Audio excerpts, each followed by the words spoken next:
नमस्कार दोस्तों, शिक्षा सेवा में आपका स्वागत है।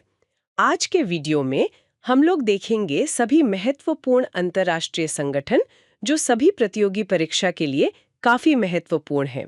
हमारे पास आज एक बहुत ही दिलचस्प सोर्स है जो इन सभी बड़े-बड़े संगठनों जैसे WTO, सार्क, G20 को समझने में मदद करेगा। बिल्कुल।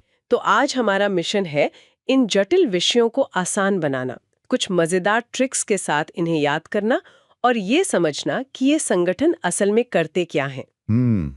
चलिए इस पर एक गहन चर्चा शुरू करते हैं। शुरुआत करते हैं विश्व व्यापार संगठन यानी WTO से। इसकी स्थापना हुई थी 1 जनवरी 1995 को और इसका मुख्यालय है जिनेवा, स्विट्जरलैंड में। हम्म। सोर्स में इसे याद रखने की एक बहुत मजेदार ट्रिक दी गई है। अगर व्यापार है तो ही जान है। मतलब व्यापार से विश्व व्यापार संगठन और जान से जिनेवा। बिल्कुल। और ये सिर्फ एक संगठन नहीं है, मतलब ये वैश्विक व्यापार के नियम तय करता है। अच्छा। इसका लक्ष्य है कि व्यापार में जो बाधाएं आती हैं उन्हें हटाया जाए और अगर कोई विवाद हो तो उसे सुलझाया जाए। तो ये एक तरह का ग्लोबल ट्रेड रेफरी है। हाँ, कह सकते हैं।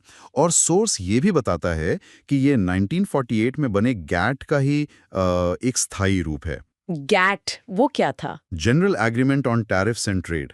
वो एक समझौता था, ये एक पूरा संगठन है और भारत इसके संस्थापक सदस्यों में से एक है, जो इसकी अहमियत को आप कह सकती हैं दर्शाता है। इसमें सदस्य कितने और इसका नेतृत्व कौन कर रहा है? जुलाई 2025 तक इसमें 166 सदस्य हैं और 166वां सदस्य अभी हाल ही में तिमोर लेस्ते बना है। अच्छा। और एक बहुत ही महत्वपूर्ण बात, इसकी जो वर्तमान महानिदेशक हैं वो नाइजीरिया की नगोजी ओकोंजो इवेला हैं।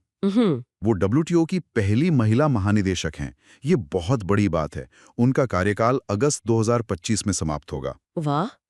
तो अब बात करते हैं कुछ प्रभावशाली समूहों की, जैसे YouTube चैनल G20। में आपका स्वागत है। सोर्स कहता है कि इसकी स्थापना 1999 में एशियाई आर्थिक संकट के बाद हुई थी। जी। और दिलचस्प बात यह है कि इसका कोई स्थायी मुख्यालय नहीं है। ऐसा क्यों? हाँ, क्योंकि इसकी अध्यक्षता हर साल बदलती रहती है। जिस देश के पास अध्यक्षता होती है वही सारी बैठकें आयोजित करता है। G20 में 19 देश और 2 संघ शामिल हैं। एक तो यूरोपीय संघ और दूसरा अफ्रीकी संघ। अफ्रीकी संघ तो अभी हाल ही में जुड़ा है ना? बिल्कुल। 2023 में जब भारत के पास अध्यक्षता थी तभी अफ्रीकी संघ को स्थायी सदस्य बनाया गया था। ये तो बहुत बड़ा कदम था। बहुत बड़ा। ये समूह दुनिया की लगभग 85% GDP का प्रतिनिधित्व करता है, लेकिन इसके निर्णय बाध्यकारी नहीं होते। मतलब देश चाहे तो माने चाहे तो ना माने, लेकिन जब इतने बड़े देश एक साथ कोई फैसला लेते हैं तो उसका असर बहुत प्रभावशाली होता है। समझ गई। और G7? इसमें कौन कौन से देश हैं?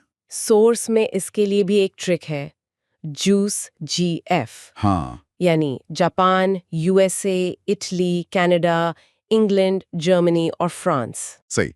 रही विकसित अर्थव्यवस्थाओं का एक छोटा लेकिन बहुत शक्तिशाली समूह है। एक समय में इसमें रूस भी शामिल था, तब ये G8 कहलाता था।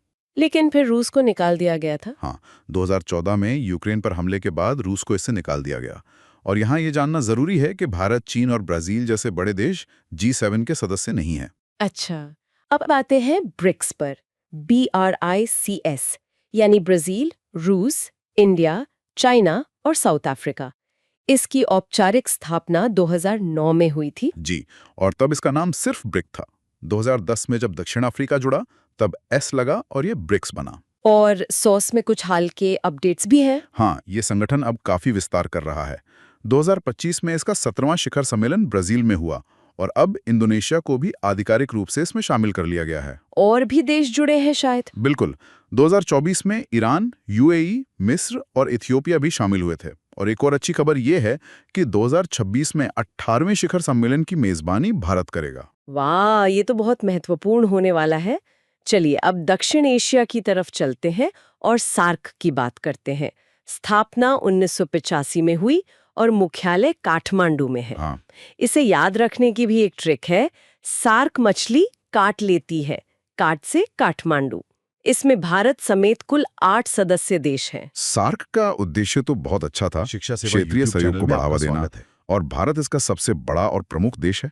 लेकिन आपके कहने के तरीके से लग रहा है कि कुछ गड़बड़ है। हाँ, सोर्स भी ये इशारा करता है कि ये संगठन ज्यादा सक्रिय नहीं रह पाया है। इसका एक बड़ा कारण सदस्य देशों के बीच के आपसी मतभेद हैं। और यहीं पर बिम्स्टेक की भूमिका आती है ना।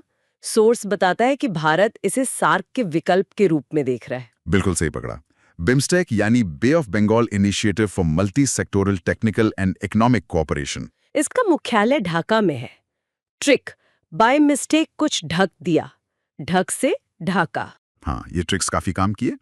इसमें 7 सदस्य हैं और सबसे महत्वपूर्ण बात यह है कि इसमें पाकिस्तान नहीं है। अच्छा, ये बात है। हाँ, इसीलिए भारत अपनी एक्ट ईस्ट पॉलिसी के तहत इसे ज्यादा महत्व दे रहा है और इसके वर्तमान महासचिव भी भारत के ही हैं, इंद्रमणि पांडे। अब दक्षिण पूर्व एशिया की बात करते हैं, आसियान। इसमें 10 सदस्य देश हैं और मुख्यालय जकार्ता में है। सोर्स में इन 10 देशों को याद रखने की एक लंबी ट्रिक है, आई एम फर्स्ट बीवी ऑफ कलाम। पर क्या भारत इसका सदस्य है? नहीं, भारत आसियान का सदस्य नहीं है, लेकिन एक डायलॉग पार्टनर है। डायलॉग पार्टनर का क्या मतलब हुआ? इसका मतलब है कि भारत इसकी बैठकों में हिस्सा लेता है, सहयोग करता है, लेकिन संगठन के आंतरिक फैसलों में वोट नहीं कर सकता। इसका आदर्श वाक्य है, one vision, one identity, one community. चलिए अब एक सैन्य संगठन की बात करते हैं, NATO, north Atlantic treaty organisation.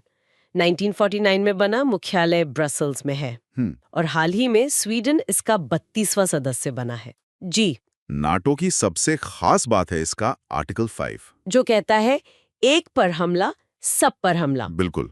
और आपको पता है इसका इस्तेमाल सिर्फ एक बार हुआ है। कब?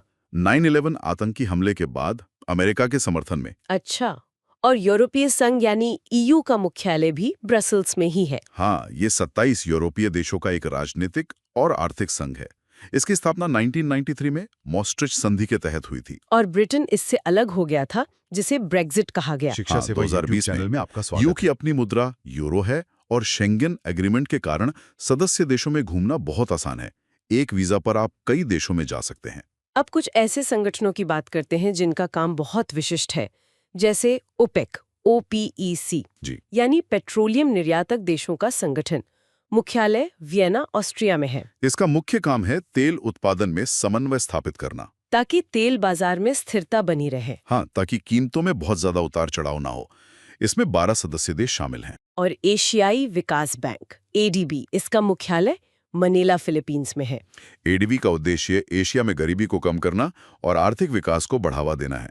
भारत इसका संस्थापक सदस्य है और विकास परियोजनाओं के लिए इससे लोन लेने वाले प्रमुख देशों में से एक है। और स्वास्थ्य के क्षेत्र में सबसे बड़ा नाम WHO, यानी विश्व स्वास्थ्य संगठन। जी, मुख्यालय जिनेवा में है और स्थापना 1948 में हुई थी। अच्छा। 7 अप्रैल 1948 को इसने काम करना शुरू किया था, इसीलिए हर साल 7 अप्रैल को विश्व स्वास्थ्य दिवस मनाया जाता है। ये तो एक महत्वपूर्ण जानकारी है। हाँ, और इसका एक क्षेत्रीय कार्यालय नई दिल्ली में भी है। इसके वर्तमान महानिदेशक टेड्रोस अधानोम घेब्रेयेसस हैं। अब बात करते हैं संस्कृति और शिक्षा से जुड़े संगठन, यूनेस्को की। मुख्यालय पेरिस, फ्रांस में है। इसका काम शिक्षा, विज्ञान और संस्कृति के क्षेत्र में सहयोग को बढ़ावा देना है।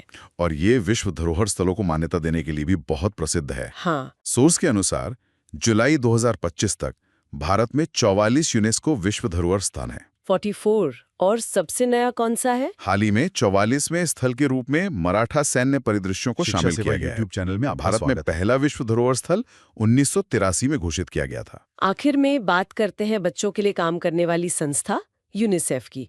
इसका मुख्यालय न्यूयॉर्क में है। यूनिसेफ का पूरा नाम है United Nations International Children's Emergency Fund. जैसे नाम से ही लग रहा है, ये बच्चों के लिए है। बिल्कुल। इसका मुख्य उद्देश्य दुनिया भर के बच्चों के स्वास्थ्य, पोषण, शिक्षा और अधिकारों की रक्षा करना है, खासकर आपदा और युद्ध जैसी स्थितियों में। तो आज हमने कई महत्वपूर्ण अंतर्राष्ट्रीय संगठनों के बारे में जाना, उनकी स्थापना से लेकर उनके काम करने के तरीके तक। हाँ, और इन सभी संगठनों की जानकारी को देखने के बाद एक सवाल मन में आता है। क्या? सोर्स बताता है कि कैसे इन समूहों में सदस्य बदलते रहते हैं। कोई जुड़ता है, कोई निकल जाता है, किसी की सदस्यता निलंबित हो जाती है। जैसे ब्रिक्स का विस्तार हो रहा है या G7 से रूस निकल गया। सही। तो ये सोचने पे मजबूर करता है कि आने वाले दशक में इन वैश्विक गठबंधनों का नक्शा कैसा दिखेगा। कौन से संगठन ज्यादा प्रभावशाली होंगे और किनका महत्व शायद कम हो जाएगा। ये तो वाकई सोचने वाली बात है। ठीक है दोस्तों, मिलते हैं अब किसी अगले वीडियो में। तब तक के लिए और इस वीडियो को देखने के लिए आपका बहुत बहुत धन्यवाद।